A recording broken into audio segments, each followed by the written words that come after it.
Hello दोस्तों, स्वागत है आप सभी का इस यूट्यूब चैनल के ऑनलाइन लर्निंग प्लेटफॉर्म पर। तो हमने पिछले वीडियो में देखा था भाई किस तरह के बांड थे कि आयनिक बंध क्या होता था। तो ये सब हमने देख लिया था कि आयनिक बंध क्या होता है। उसमें आता था कि भाई इसमें नॉन मेटल और मेटल दोनों आते थे, मतलब धातु भी आता था और उपधातु भी आता है। तो हमने आयनिक बंध देख लिया था कि इलेक्ट्रॉनों के जो आदान प्रदान से होता है उसे आयनिक बंध कहते हैं। लेकिन जो अब हम क्या देखेंगे कि भाई ये बताओ कि सहसंयोजी बंध किसे कहते हैं। तो जो इलेक्ट्रॉन की साझेदारी से बनता है, क्या मतलब इलेक्ट्रॉनों के साझेदारी से जो बंध बनता है उसे हम क्या कहते हैं, सहसंयोजी बंध। तो आप लोग हेडिंग डालिएगा सहसंयोजी बंध, कोवैलेंट बॉन्ड। देखो अब कोवैलेंट बॉन्ड, देखो जो इसकी डिफिनेशन रहेगी, जैसे हमने आयनिक बॉन्ड का बताया था कि भाई आयनिक बॉन्ड किसे कहते हैं, हाँ तो कोवैलेंट बॉन्ड किसे कहते हैं, कोऑर्डिनेट बॉन्ड किसे कहते हैं। तो इन सब की क्या परिभाषाएं, जो डिफिनेशन होती हैं ये सेम सेम होती हैं, लेकिन उसमें कुछ बदलाव, चेंजेस अवश्य होता है। भाई अगर जब तक कोई बदलाव नहीं होगा तब तक उसमें उस हेडिंग का महत्व ही क्या रहेगा। मान लो उसकी हेड सहसंयोजी बंध की और उप सहसंयोजी बंध की दोनों हेडिंगें सेम हो गई, दोनों की परिभाषा सेम हो गई, तो इसका कोई अर्थ ही नहीं हुआ कि मतलब उसमें क्या चेंजेस थे, इसमें क्या चेंजेस हैं। तो इसीलिए मतलब देखो एज इट इज मिलता है लेकिन थोड़ा बहुत बस। तो देखो उसमें हमने क्या बताया था कि भाई जब किन्हीं दो परमाणुओं के मध्य इलेक्ट्रॉन के आदान प्रदान से बंध बनता है तो उसे आयनिक बंध कहते हैं। लेकिन इसमें क्या होगा कि भाई जब किन्हीं दो परमाणुओं के मध्य इलेक्ट्रॉन की साझेदारी से, वहाँ पर क्या हो रहा था आयनिक में, इलेक्ट्रॉन के आदान प्रदान से, मतलब इलेक्ट्रॉन के स्थानांतरण से, मतलब यहाँ से वहाँ, वहाँ से यहाँ। तो इलेक्ट्रॉन के स्थानांतरण से बन रहा है, मतलब तो वहाँ पर इलेक्ट्रॉन के स्थानांतरण से जो बंध बनता था तो उसे हम आयनिक बंध कहते थे या विद्युत संयोजी बंध कहते थे। और एक धातु होता था, दूसरा उपधातु आधातु होता था, मतलब एक मेटल था एक नॉन मेटल था। तो अब भाई मेटल और नॉन मेटल में क्या था कि भाई मेटल जो थे वो धातु जो थे इलेक्ट्रॉन दान करके क्या बनाते थे, धनायन बनाते थे, कैटायन में परिवर्तित हो जाते थे। और आधातु क्या था, वो इलेक्ट्रॉन को ग्रहण करके ऋणायन में परिवर्तित हो जाता था, मतलब एनायन में परिवर्तित हो जाता था। तो इस सब को हमने पिछले वीडियो में देखा था। तो अब इसमें हमको क्या देखने को मिलेगा कि भाई देखो पहले डिफिनेशन पे जाते हैं कि सहसंयोजी बंध कहते किसे हैं। तो क्या कहते हैं कि जब किन्हीं दो परमाणुओं के मध्य इलेक्ट्रॉन की साझेदारी से जो बंध बनता है उसे सहसंयोजी बंध कहते हैं। समझ में आया इतना कि भाई जो इलेक्ट्रॉन की साझेदारी से बने, मतलब अगर देखो दो परमाणु हैं ये और ये, इन्होंने कहा कि अगर तुम हमें दो इलेक्ट्रॉन देते हो तो इन्होंने कहा अगर तुम दो इलेक्ट्रॉन हमको देते हो तो इन्होंने कहा कि हम भी तुमको दो इलेक्ट्रॉन देंगे। तो इन्होंने क्या कि दोनों लोग कंप्रोमाइज़ कर लिए, क्या समझौता कर लिए, साझेदारी कर लिए। तो इनके बीच में जो बॉन्डिंग क्रिएट होगी, तो जो इसके बीच में जो ऐसे बॉन्डिंग क्रिएट होगी उसी को हम क्या कहेंगे, सहसंयोजी बंध, बस और किसी को नहीं। तो हमने क्या समझा कि जब किन्हीं दो परमाणुओं के मध्य इलेक्ट्रॉन की साझेदारी से जो बंध बनता है उसे सहसंयोजी बंध कहते हैं। तो देखो इस पे देखते क्या है, साझेदारी से जो बंध बनता है उसे सहसंयोजी बंध कहते हैं। इतना हमको पता हो गया कि भाई सहसंयोजी बंध किसे कहते हैं। अब देखो इसमें कुछ खास बात क्या है कि उसमें हमको धातु और आधातु को दोनों को ज़रूरत पड़ती थी, किसमें, आयनिक वाले में। लेकिन इसमें ऐसा नहीं है, इसमें थोड़ा चेंजेस हैं। इसमें क्या है, दोनों ही क्या है, आधातु हैं। क्या है, दोनों ही आधातु हैं। आधातु बोले तो नॉन मेटल,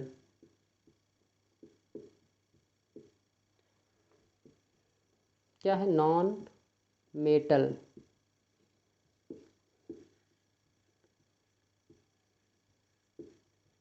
नॉन मेटल तो भाई ये क्या है, इलेक्ट्रॉन, मतलब इलेक्ट्रॉन का साझा कर रहे हैं, मतलब जो इलेक्ट्रॉन हो रहा है मतलब ग्रहण कर रहे हैं। तो इलेक्ट्रॉन का क्या हो रहा है, साझा हो रहा है।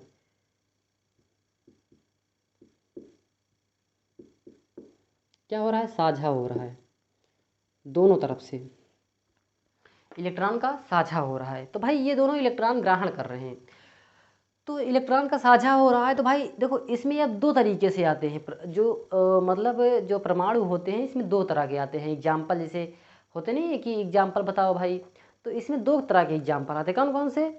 एक होता है भाई होमो एटॉमिक मॉलिक्यूल, क्या? होमो एटॉमिक मॉलिक्यूल, और एक क्या होता है? Hetero atomic molecule, hetero atomic molecule.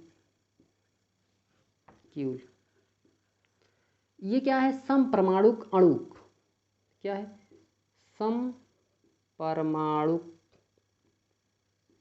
समपरमाणुक अणु। और ये क्या है भाई? विषम परमाणुक अणु है, विषम परमाणुक अणु। तो हमने क्या बताया अभी तक भाई? देखो, एक समपरमाणुक होता है और एक विषम परमाणु होता है, तो दो तरह के होते हैं, इसमें एग्जाम्पल आते हैं भाई। अब समपरमाणु किसे कहते हैं और विषम परमाणु किसे कहते हैं उसको देख लेते हैं, ये कौन सी बला है। तो भाई समपरमाणु कुछ नहीं है, मतलब जो परमाणु सेम हो। सेम क्या? जैसे Cl2 हो गया, O2 हो गया, N2 हो गया, F2 हो गया, H2 हो गया, ये हमारे देखो जो एटम है, जो परमाणु है, ये सेम है। Cl2 में दो क्लोरीन है, Cl, तो इसे होमो बोलेंगे, मतलब सम बोलेंगे। O2 में क्या है? दो परमाणु हैं, सेम है, O और O, तो इसे क्या बोलेंगे? मतलब सेम है, तो सेम को क्या बोलेंगे? सम परमाणु। तो एग्जाम्पल हमने क्या बताया कि जैसे H2, Cl2, O2, N2, F2, भाई ETC हो गया, बहुत से आते हैं इसमें, आप बहुत लिख लीजिएगा ऐसे सम परमाणु। और अब देखो भाई विषम परमाणु में क्या आता है? विषम परमाणु में क्या आता है बताओ भाई?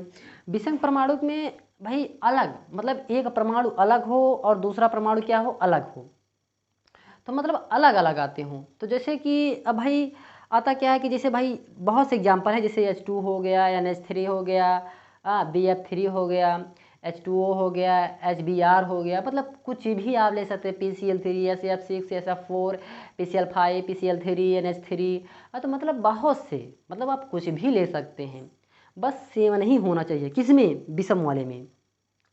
विषम वाले में सेम नहीं होना चाहिए, अलग अलग दो परमाणु अलग अलग हों, बस इसी को हम क्या कहेंगे? विषम परमाणु। तो जैसे कि क्या है कि भाई देखो क्या हो गया? HCl हो गया, NH3 हो गया, H2O हो गया, PCl3 हो गया, PCl5 हो गया, और क्या हो गया? BeCl2 हो गया, और भी कुछ ले सकते हैं। अरे ETC भाई बहुत है, क्या करेंगे आप लिख के ज़्यादा? नहीं, क्या करेंगे आप लिख के ज़्यादा? आपको एक ही समझना है। देखो, आपको अगर ये समझ में आ गया, ये सम परमाणु और विषम परमाणु, एग्जाम्पल की कोई ज़रूरत नहीं है भाई, कि एग्जाम्पल एक दो समझने के लिए काफ़ी है। लेकिन अगर आपको ये समझ में आ गया कि भाई सम परमाणु क्या होता है, विषम परमाणु क्या होता है, तब तो आपको समझ में आता है कि हाँ ठीक है कि आप पढ़ रहे हैं। अगर यही नहीं समझ में आया तो इसको एग्जाम्पल पढ़ने से क्या वो है भाई। एग्जाम्पल याद कर लेंगे लिए आपको कुछ समय तक, कुछ घंटों तक याद रहेगा, हम मानते हैं, लेकिन आगे चल कर क्या आपको पता रहेगा? नहीं पता रहेगा ना, भूल जाएंगे। तो भाई हमको सबसे पहले ज़रूरी बात क्या है कि भाई सम परमाणु क्या होते हैं, विषम परमाणु क्या होते हैं, ये हमको याद रखना ज़रूरी है। तो होता क्या है कि भाई हमने कहा कि सम परमाणु में क्या होते हैं? उसमें सेम परमाणु होते हैं, दोनों सेम परमाणु होते हैं। जो कौन से? H2Cl2, O2, N2, BF2, B2F2, कुछ भी आप लिख सकते हैं, आप समझ सकते हैं इस बात को। और विषम परमाणु अणु क्या होते हैं भाई? हेट्रो एटॉमिक मॉलिक्यूल, जैसे HCl हो गया, NH3 हो गया, BF3 हो गया, BeCl2 हो गया, H2O हो गया, NH3, PH3, अरे कुछ भी आप ETC, मतलब कुछ भी। तो यहाँ पर आप समझ गए ना कि किस तरह हम क्या कहना चाहते हैं। बस वही जो आप समझ रहे हैं वही है, और ज़्यादा कुछ डिफरेंट नहीं है। तो भाई अभी तक हमने बताया कि भाई सहसंयोजी बंध किसे कहते हैं? किसे कहते हैं कि भाई जब किन्हीं दो परमाणुओं के मध्य इलेक्ट्रॉन के साझेदारी से जो बंध बनता है उसे क्या कहते हैं? सहसंयोजी बंध कहते हैं। इसमें दोनों नॉन मेटल होते हैं, आधातु दोनों होते हैं, तो इलेक्ट्रॉन का साझा करते हैं। और इसमें क्या दो प्रकार के अणु आते हैं, एक समपरमाणुक अणु और दूसरा विषम परमाणुक अणु। तो भाई समपरमाणुक अणु क्या होता है कि उसमें सेम होता है, परमाणु सेम होते हैं, और विषम परमाणुक अणु में क्या होता है कि उसमें परमाणु सेम नहीं होते हैं। बस आप एग्जाम्पल लिख डालिएगा हेडिंग डालकर। पहले आप हेडिंग डालेंगे सात संयोजी बंध, उसके बाद आप इसको लिखने के बाद, इतना लिखने के बाद फिर डालेंगे समपरमाणुक, फिर लिखेंगे एग्जाम्पल, विषम परमाणुक अणु डालेंगे, फिर इसके बाद इसका एग्जाम्पल लिखेंगे। उसके बाद अब लिखना है एग्जाम्पल, आपको अब समझना है। इसको इरेज करते हैं, नोट कर लीजिए, नोट कर लीजिए आप इसे, तब तक हम हट जाते हैं।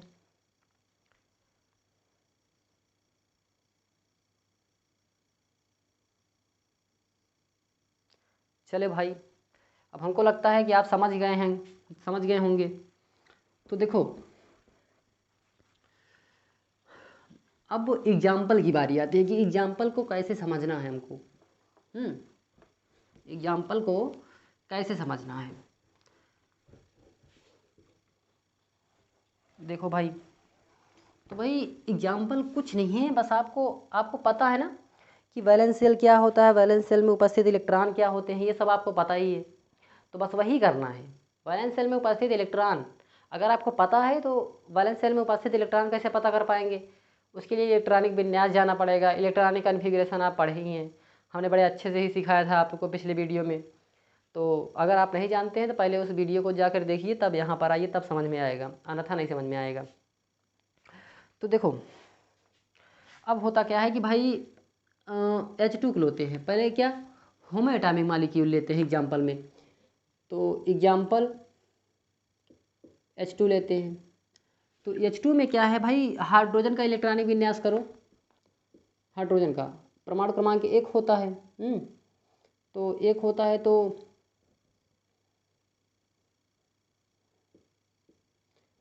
इसका 1s, अरे s में 2 इलेक्ट्रॉन होता है तो एक ही भरो 1s1। तो यस मतलब इसके बाहरी कोश यही है, 1s हुआ, क्योंकि अब इससे ज़्यादा हाई जा ही नहीं सकता। तो कितने इलेक्ट्रॉन है, 1, तो ऐसे भर देंगे। फिर 2 हाइड्रोजन है ना, तो 1 ऐसे भर देंगे। हो गया, हो गया। अब कुछ नहीं करना है। देखो पहले कोश में क्या होता है, पहले आवर्त में जो होता है वो कहता है कि भाई हमारे बाहरी कोश में 2 इलेक्ट्रॉन पूर्ण होने चाहिए। और दूसरा, तीसरा और चौथे में क्या होता है कि भाई ये सब कहते हैं कि हमारे कोश में 8 इलेक्ट्रॉन पूर्ण होना चाहिए। तो इसके हिसाब से इसका 2 इलेक्ट्रॉन, इसने कहा अगर हमको 2 इलेक्ट्रॉन मिल जाएगा तो हम पूर्ण हो जाएंगे, हम अस्थायी हो जाएंगे। लेकिन ये हाइड्रोजन ने कहा इससे कि अगर हमको भी अगर 2 इलेक्ट्रॉन मिल जाए तो हम भी क्या हो जाएंगे, अस्थायी हो जाएंगे, स्टेबल हो जाएंगे। तो इन दोनों में टकराव होने लगा। जब टकराव होने लगा तो इन्होंने बाद में निष्कर्ष निकाला कि भाई तुम क्यों समझौता कर ही क्यों ना लेते। भाई इन्होंने कहा कि तुम हमें अपना दे दो, हम तुम्हें अपना देंगे, दोनों लोग साझा कर लेते हैं ना, दोनों पास हो जाएगा। तो इन्होंने कहा हाँ आप ठीक कह रहे हैं। तो ये क्या करते हैं भाई साहब, ये इनका इलेक्ट्रॉन ऐसे ले लेते हैं इनका, और ये इनका ऐसे ले लेते हैं। तो इस तरीके से संरचना बनी, इस तरीके से क्या हुआ, संरचना बनी। तो भाई अब इस तरीके से संरचना हुई तो ये क्या है, बीच में दोनों इलेक्ट्रॉन है, मतलब उसका भी है और इसका भी है, दोनों लोग का। तो दोनों लोग संतुष्ट हैं। तो दोनों लोग संतुष्ट हैं भाई, तो आप ऐसे भी दिखा सकते हैं, एक बॉन्ड क्रिएट कर दो ऐसे, बस दोनों भाई एक ये वाला, ये मतलब एक बॉन्ड में 2 इलेक्ट्रॉन होते हैं, तो 1 2 इनका हो गया, फिर ये इससे जुड़ा है तो 1 2 इसका हो गया, बस ख़त्म। देखो अगला देखते हैं, Cl2 में। देखो Cl2 में देखते हैं, एग्जाम्पल नंबर दूसरा Cl2 में। अब सबसे पहले हम इलेक्ट्रॉनिक विन्यास करते हैं, किसका, क्लोरीन का। देखो ये सब करने के लिए सबसे पहले आपको इलेक्ट्रॉनिक विन्यास पे ज़रूर जाना पड़ेगा, क्योंकि आप जब तक इलेक्ट्रॉनिक विन्यास नहीं सीखे रहेंगे तब तक आपको कुछ नहीं समझ में आएगा। आप इलेक्ट्रॉनिक विन्यास सीखे हैं तो उससे हमें बहुत फ़ायदा होता है, थोड़ा नहीं बहुत ज़्यादा होता है, बहुत हेल्पफुल रहता है। तो ऐसा मतलब आपके लिए ज़्यादा अच्छा यही रहेगा, ज़्यादा बेहतर रहेगा कि आप पहले इलेक्ट्रॉनिक विन्यास सीखिए। वैलेंस शेल क्या होता है, वैलेंस इलेक्ट्रॉन क्या होते हैं, कोर इलेक्ट्रॉन क्या होता है, बाह्य तब कोष क्या होते हैं, ये सब आपको अगर भली भांति जानकारी होगी तब आपको समझ में आएगा, अन्यथा आपको समझ में नहीं आएगा। ठीक है, देखो अब इसका क्या करते हैं इलेक्ट्रॉनिक विन्यास। तो हमने इलेक्ट्रॉनिक विन्यास करने का फार्मूला बताया था, S S P S D P S 2 बार। तो अब इलेक्ट्रॉन को भरी लेते हैं हम, 2 2 4 6 4 10 2 12 और 5 17। अब इसको कर देते हैं रिमूव, इसको नहीं चाहिए। यस एक नंबर से स्टार्ट होकर 7 तक जाता है, 1 2 3, बाकी पी 2 से होता है 2p 3p, बस हो गया। बाहरी कोष कौन सा हुआ इसके भाई, अब इसके बाहरी कोष में पता करना है ना कितना इलेक्ट्रॉन है। तो बाहरी कोष कौन सा हुआ, 3 नंबर वाला, क्योंकि 3 नंबर लास्ट पे है। 3 कितनी बार है, 2 बार है, 1 और 2 बार बस। अब इन दोनों कोषों में कितना इलेक्ट्रॉन है जोड़ लेते हैं, यस में 2 है, पी में 5 है, तो 5 2 7 इलेक्ट्रॉन हुआ। तो 7 इलेक्ट्रॉन हुआ, तो भरो ऐसे 1 2 3 4 डिब्बे होते हैं, तो 4 डिब्बों में इलेक्ट्रॉन भरना रहता है। तो अब 5 6 1 7, देखो हमने इसलिए भरा कि भाई इसको खाली रखते हैं इसके सामने पे, इसीलिए देखो 2 क्लोरीन है तो दोनों को ऐसे लिखते हैं, फिर से वही होगा।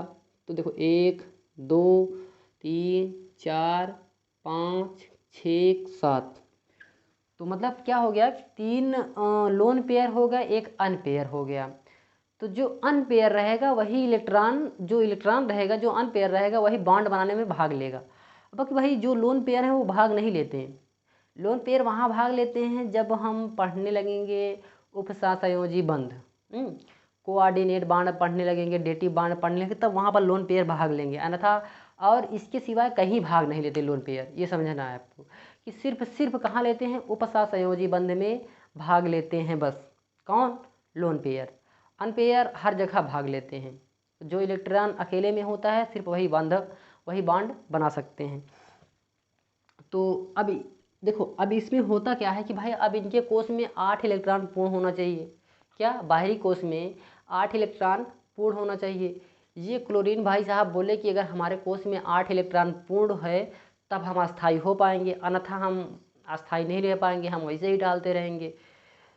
तो भाई इन्होंने अपने दूसरे क्लोरीन के पास गए, बगल वाले के पास, तो उनसे रिक्वेस्ट करने लगे कि भाई हमको अपना 1 इलेक्ट्रॉन दे दो, हम 8 इलेक्ट्रॉन पूर्ण हो जाएंगे, तो हम पूर्ण हो जाएंगे, एक अस्थायी हो जाएंगे।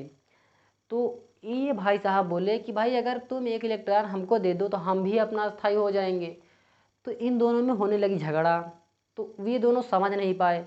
तो बाद में फिर से वही निष्कर्ष निकाला कि भाई क्यों ना हम दोनों साझा कर लेते हैं, तुम हमको 1 इलेक्ट्रॉन अपना दे दो, हम तुमको दे देते हैं, तुम्हारा भी अष्टक पूर्ण हो जाएगा और हमारा भी अष्टक पूर्ण हो जाएगा।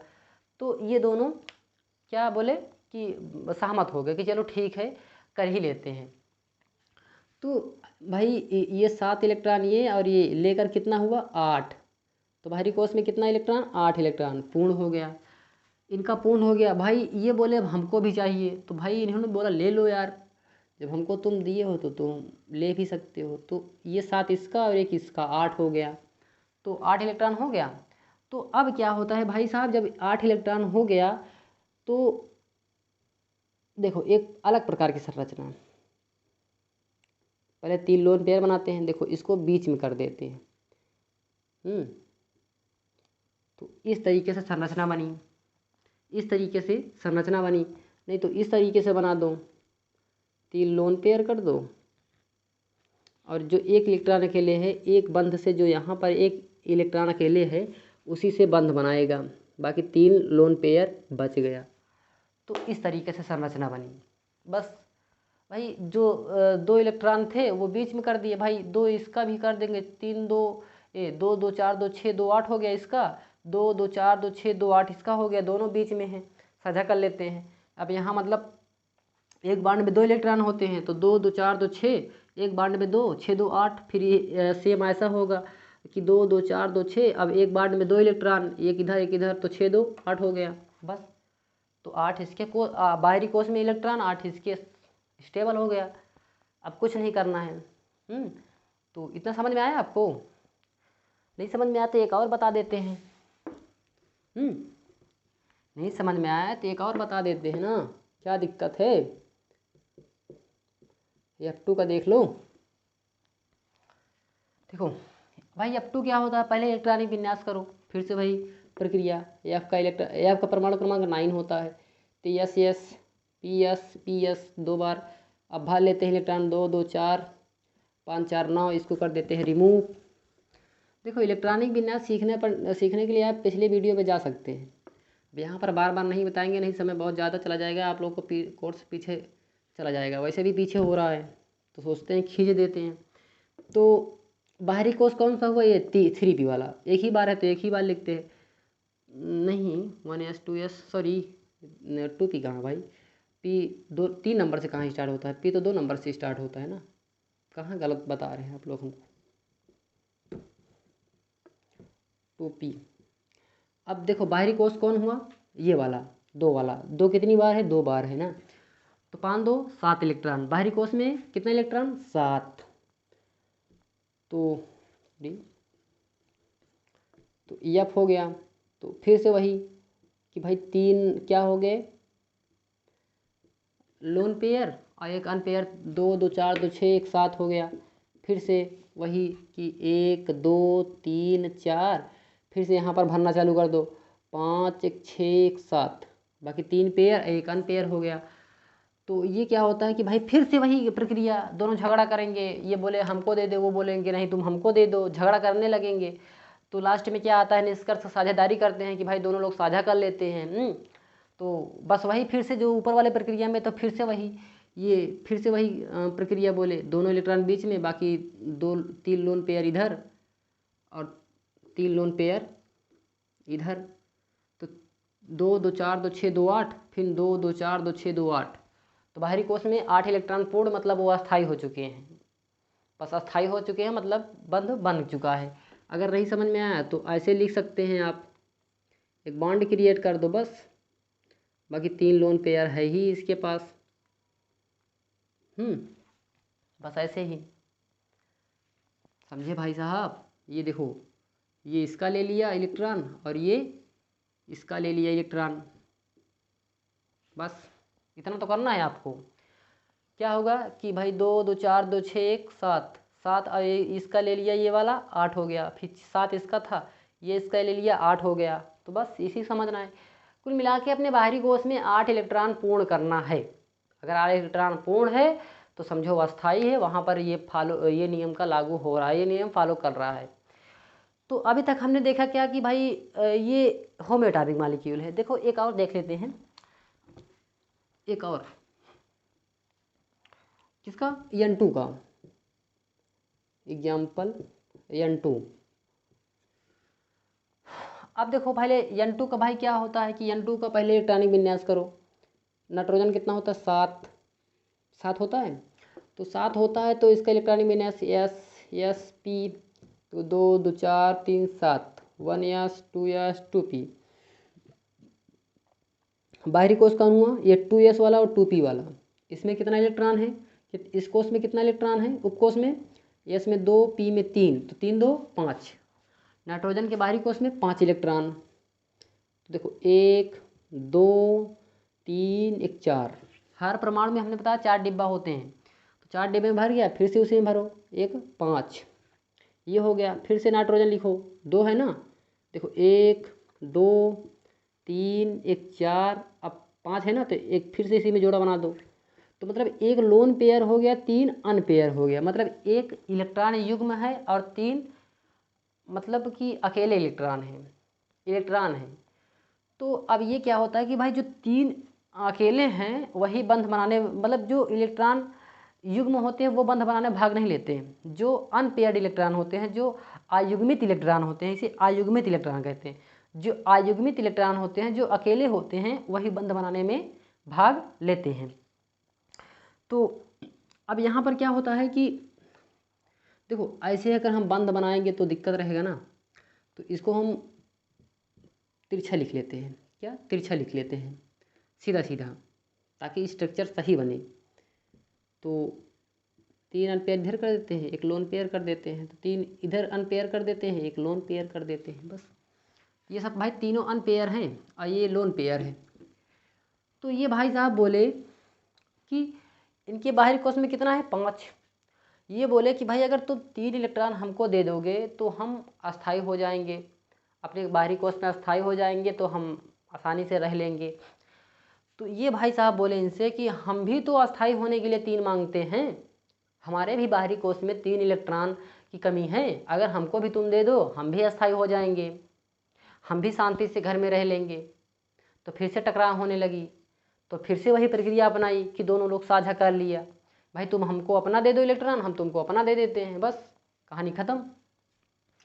तो भाई इन्होंने क्या किया कि 5 इलेक्ट्रॉन इसका है, 3 इलेक्ट्रॉन ये ले लिए, तो 5 3 8 हुआ, ये तो पूर्ण हो गए, खुशी हो गए एकदम से। अब ये बोले भाई तुम तो पूर्ण हो गए हो, इतना खुशी होगा, हमको भी खुश कर दो ना। तो भाई ये बोले कि ठीक है ले लो हमारा इलेक्ट्रॉन। तो फिर ये 3 इसका और 5 इसका, कितना हुआ, 8 इसका भी हो गया, समझे भाई। तो अब ये क्या होता है कि अब ये कुछ इस तरीके से बंध बनाएंगे, क्या कुछ इस तरीके से बंध बनाएंगे, जैसे कि देखो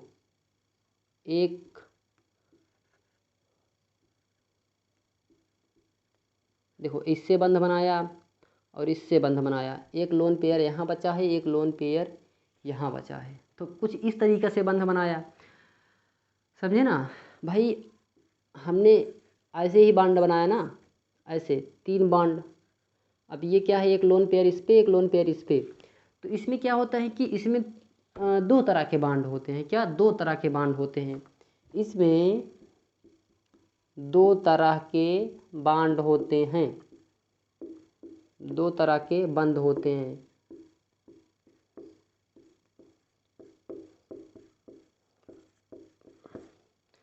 देखो ये क्या है, ये हमारा क्या है, सिग्मा बॉन्ड, क्या है सिग्मा, और ये दोनों क्या है भाई, पाई है।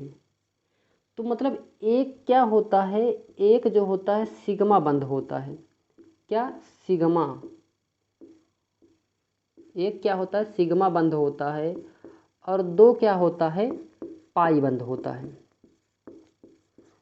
और 2 क्या होता है, एक सिग्मा होता है, 2 पाई बंध होता है, 2 पाई बंध होता है।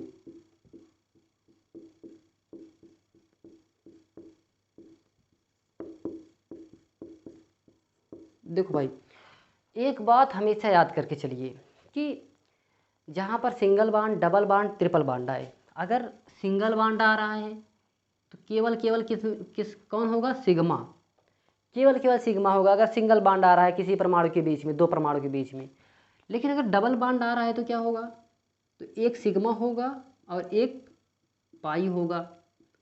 तो समझे ना भाई, एक सिग्मा होगा एक पाई होगा। लेकिन अगर ट्रिपल बॉन्ड आ रहा है तो भाई 1 2 3, तो क्या होगा, एक सिग्मा होगा और ये 2 पाई होंगे, क्या होंगे, 2 पाई बंद होंगे। तो हमेशा याद रखिए आप कि सिग्मा केवल एक ही पाया जाता है, क्या सिग्मा केवल एक ही पाया जाता है, सिग्मा केवल एक ही पाया जाता है बस। उसके बाद जितना बढ़ता जाएगा, एक सिग्मा अगर सिंगल बॉन्ड है तो सिग्मा केवल, डबल बॉन्ड है तो एक सिग्मा एक पाई, ट्रिपल बॉन्ड है तो एक सिग्मा 2 पाई, बस। और आगे हम पढ़ाएंगे, अभी जब बीबीटी पढ़ाएंगे, वैलेंस बॉन्ड थ्योरी पढ़ाएंगे, तो उसमें आप बताएंगे कि सिग्मा क्या होता है, सिग्मा बंध क्या होते हैं, पाई बंध क्या होते हैं। हाँ भाई किसमें मुक्त रोटेशन होता है, किसमें मुक्त रोटेशन नहीं होता है, हाँ ये सब हम पढ़ाएंगे अभी आगे, आप दिक्कत ना लीजिए, बस अभी आपको इतना समझिए बस। तो आप इतना नोट करिए, इतना नोट करने के बाद आप बना लीजिए, एग्जाम्पल दे रहे हैं, आप बना लीजिएगा। जैसे O2 में O2 में, Br2 में और I2 में, ये सब आप बना लीजिएगा, ठीक है। अगर आप बना पाएंगे तो समझेंगे कि आप पढ़ रहे हैं हम, और अन्यथा नहीं। इसको नोट करिए, नोट करने के बाद देखो यहाँ पर डाल लीजिएगा होमो एटॉमिक मॉलिक्यूल, क्या होमो एटॉमिक मालिक्यूल, इसको डाल लीजिएगा, होमोएटॉमिक मालिक्यूल, समपरमाणु कणुक। देखो अभी तक हमने क्या था कि अभी तक समपरमाणु कणुक की चर्चा कर ली, लेकिन अब इसके बाद क्या है, विषम परमाणु कणुक की चर्चा करेंगे हम। क्या? विषम परमाणु। भाई विषम परमाणु क्या होते हैं उसकी चर्चा करेंगे, तो इसको नोट करिए, आप लोग नोट करिए, उसके बाद आगे चलते हैं हम।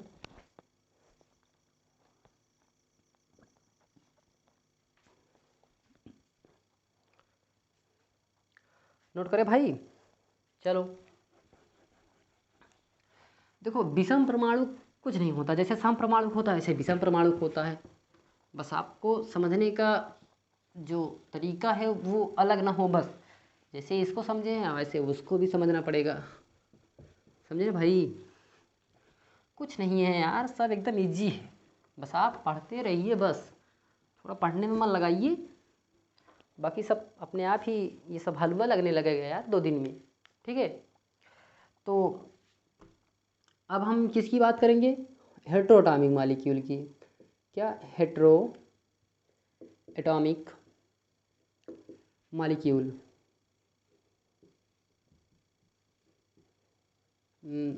विषम परमाणु कणुक, लिख लीजिएगा अपना, विषम परमाणु कणुक। तो हेट्रोएटॉमिक मॉलिक्यूल क्या होता है भाई, लिख देते हैं यार हिंदी में, हिंदी विषम परमाणु अणु।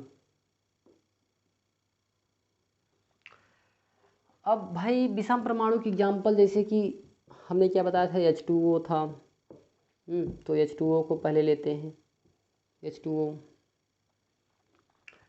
अब इसमें पहले हाइड्रोजन का इलेक्ट्रॉनिक विन्यास करते हैं, परमाणु क्रमांक 1, तो इसमें क्या होता है 1s1, 1 इलेक्ट्रॉन। अब उसके बाद ऑक्सीजन का इलेक्ट्रॉनिक विन्यास करते हैं, कितना आता है S PS, तो इलेक्ट्रॉन आ जाएगा, भर लो पहले, 2 2 4 और 4 4 8, बस हो गया, इसको रिमूव करो, 1s 2s 2p। अब इसमें बाहरी कोष कौन सा हुआ, ये 2s वाला, तो दो बार है 2, तो इसमें कितने इलेक्ट्रॉन भरे हैं, 4 और 2 6, पी में 4, एस में 2, 4 2 6 इलेक्ट्रॉन, तो बाहरी कोष में कितना इलेक्ट्रॉन, 6 इलेक्ट्रॉन। तो 6 इलेक्ट्रॉन भरने का तरीका भी होता है ना, देखो 1 2 3 4, 1 5 1 6, तो मतलब 2 पेयर हो गया, 2 अनपेयर। तो अब देखो, अब यहाँ पर इसको लिखो, हाइड्रोजन का कितना होता है, 1 होता है, तो कितने हाइड्रोजन हैं, कितने हाइड्रोजन हैं, 2 है ना। पहले इसको लिखो, ऑक्सीजन को बीच में, तो एक, इसके बाहरी कोष में 6 इलेक्ट्रॉन, 1 2 3 4, अब भर गया तो फिर से उसी में पेयर कर दो, 5 1 6, तो 2 पेयर 2 अनपेयर, तो 2 हाइड्रोजन थे, ऐसे लिख दो। और इसके बाहरी कोष में कितना इलेक्ट्रॉन था, 1 था, इसके बाहरी कोष में 1 था, तो अब बना दो ना। हमने क्या बताया कि जो अनपेयर्ड, जो अकेले इलेक्ट्रॉन होते हैं, अनपेयर्ड होते हैं, सिर्फ वही बंध बनाने में भाग लेते हैं, अन्यथा और कोई नहीं लेता। लोन पेयर तो लेंगे नहीं, क्योंकि कोऑर्डिनेट बांड की चर्चा कर नहीं रहे हैं हम, उपसहसंयोजी बंध की चर्चा कर नहीं रहे हैं। और यहाँ पर इसके कोष में 2 इलेक्ट्रॉन पूर्ण होना चाहिए, इसके कोष में 2 इलेक्ट्रॉन पूर्ण होना चाहिए, क्योंकि पहले आवर्त का है, ये भाई दूसरे तीसरे का है। इसके बाहरी कोष में 8 इलेक्ट्रॉन पूर्ण होना चाहिए, ये बोला कि हमारे कोष में 8 इलेक्ट्रॉन पूर्ण हो जाएगा तो हम अस्थायी हो जाएंगे, तो आप वैसे कुछ भी समझ सकते हैं।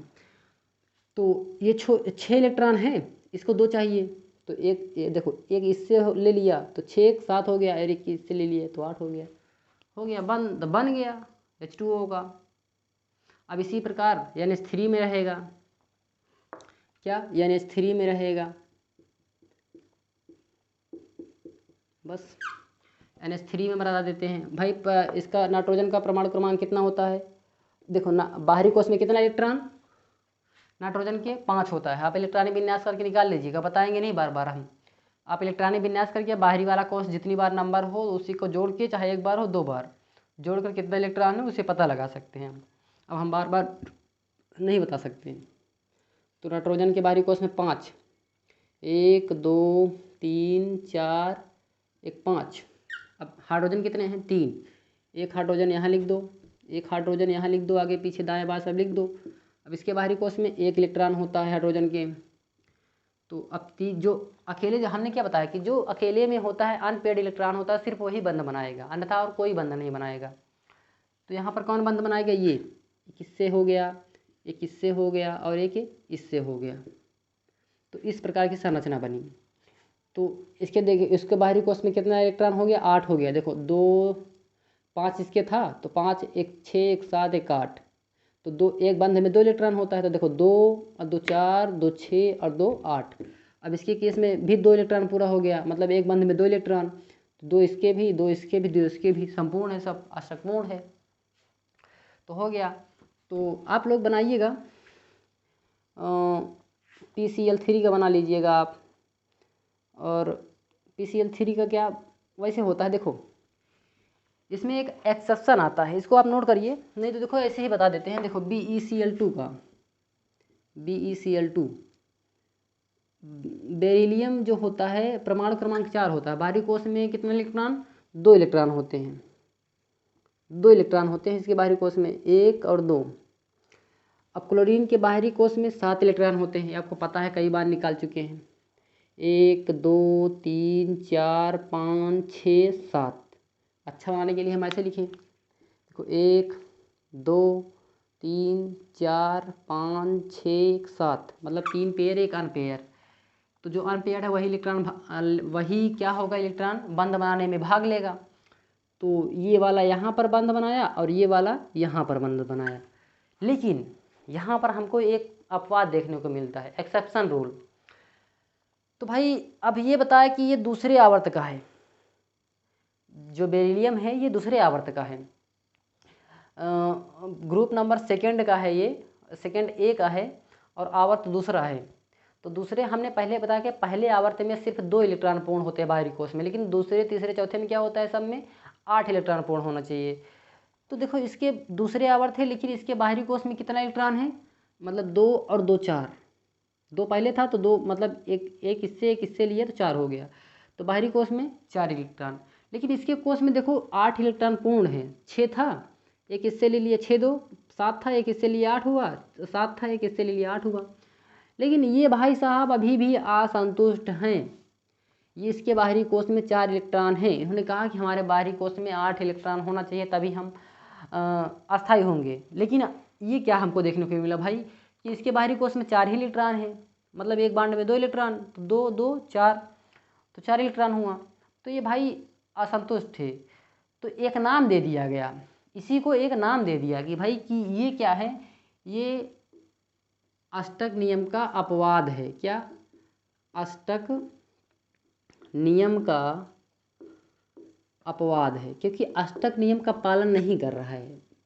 तो अगर कोई पेपर में आ गया, अगर आएगा तो ऐसे आज छप के आएगा, दे दिया रहेगा कि अष्टक नियम का अपवाद कौन सा है, उसमें आपको दे दिया गया NH3H2O, BeCl2 और PCl3, 4 दे दिया रहेगा। अगर आपको मालूम है तो लगा देंगे कि भाई BeCl2 अष्टक नियम का अपवाद है। तो जिसे कहते हैं exception of Aztec rule, exception of Aztec rule, ये अष्टक नियम का अपवाद है। कौन? BeCl2। तो बस ये देख लेना। फिर उसके बाद अगला एग्जाम्पल हम क्या लेते हैं भाई कि जैसे हो गया PCl5 हो गया, SF6 हो गया, हाँ ये सब होते हैं। तो देखो एक हम बताएंगे, आप उसी हिसाब से आप सब कर डालिएगा। तो होता क्या है भाई, देखो यस, इसमें सब होते क्या है कि जैसे PCl5 हो गया, तो अब इसमें क्या होता है, देखो PCl5 पर ले लेते हैं एग्जाम्पल। PCl5 तो P के बाहरी कोश में कितना इलेक्ट्रॉन होते हैं भाई? P के बाहरी कोश में कितना इलेक्ट्रॉन? 5। देखो 1 2 3 4 5, मतलब एक पेयर हो गया और 3 अनपेयर्ड। तो क्लोरीन के बाहरी कोश में 7 होते हैं, ये आपको पता भी है। तो 3 पेयर 1 अनपेयर, इस तरीक़ा से तो लिख लेते हैं 3 पेयर और 1 अनपेयर, फिर इसको यहाँ लिख लेते हैं 3 पेयर हो गया, 1 अनपेयर, 4, एक यहाँ लिख लेते हैं 5।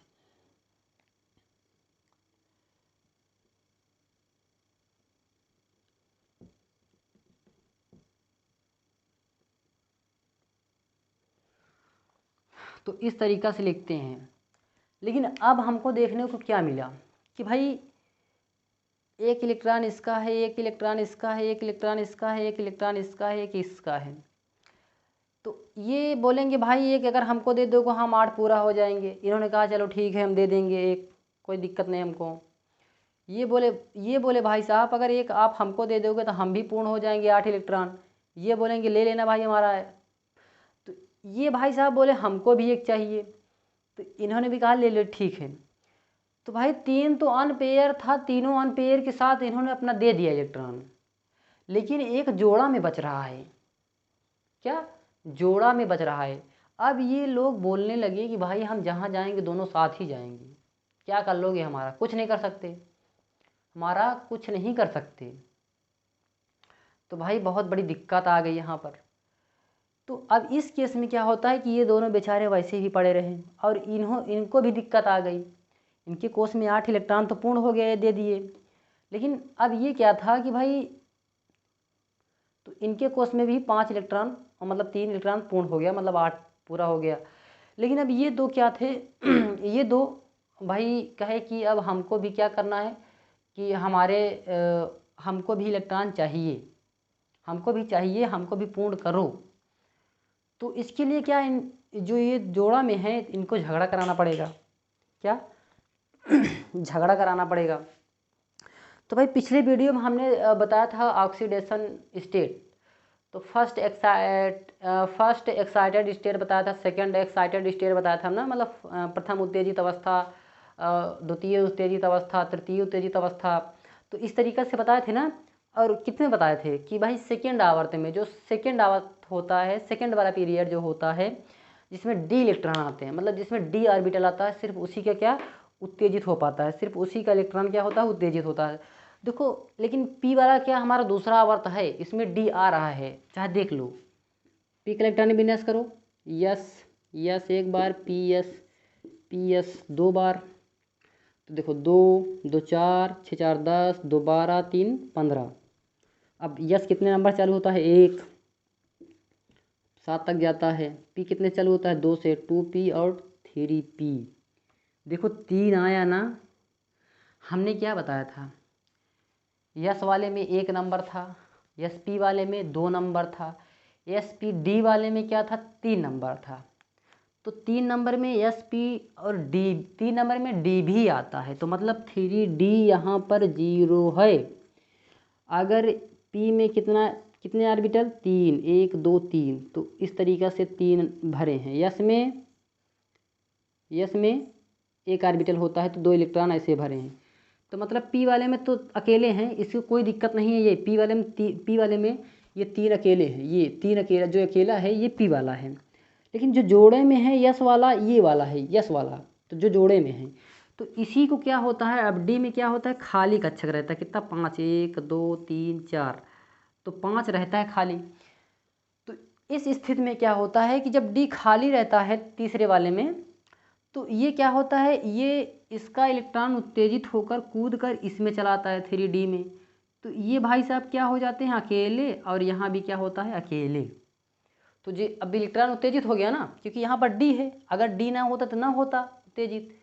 जैसे नाइट्रोजन का क्या इलेक्ट्रॉन उत्तेजित हो पाएगा, नहीं हो पाएगा, क्योंकि उसके बाहरी कोश में डी ऑर्बिटल आता ही नहीं है। 2 में कभी डी ऑर्बिटल आता है नहीं ना, तीसरे से चालू होता है डी। तो जहाँ पर 3 नंबर के रहेगा, 3 रहेगी, तो वहाँ से डी ऑर्बिटल आपको मिलने लगेगा दूसरे आवर्त से। देखो तो इसमें ये कोष हो गया हमारा, तो तीसरे वाले में क्या होगा डी खाली है, तो इसीलिए हमारा जो इलेक्ट्रॉन था ये कूद कर जंप करके यहाँ चला गया 3d में। तो ये अब इसको हम अकेले करा दिए, झगड़ा करा दिए। तो जब झगड़ा करा दिए तो भाई ये साहब क्या हो गए अकेले हो गए। तो बोलेंगे अब हम क्या होगा, दिल खोल कर ले जाओ भाई, हमारा दिल इलेक्ट्रॉन ले जाओ तुम, हमको कोई आपत्ति नहीं है। तो ये भाई साहब दे दिए इसको, क्या दे दिए इलेक्ट्रॉन अपना।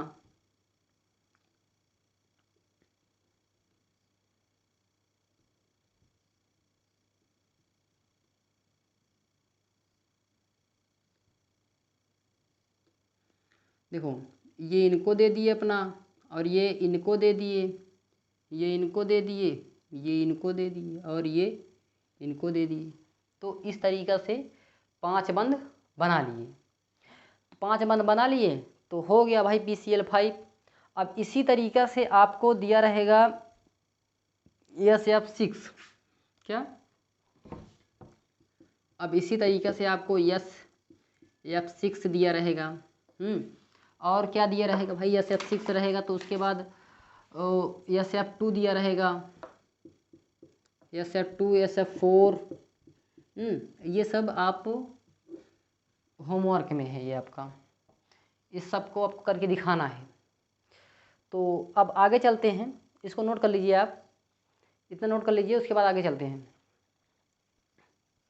आगे चलने के बाद हम देखेंगे दूसरा अध्याय, सॉरी दूसरा नहीं, दूसरी हेडिंग देखेंगे।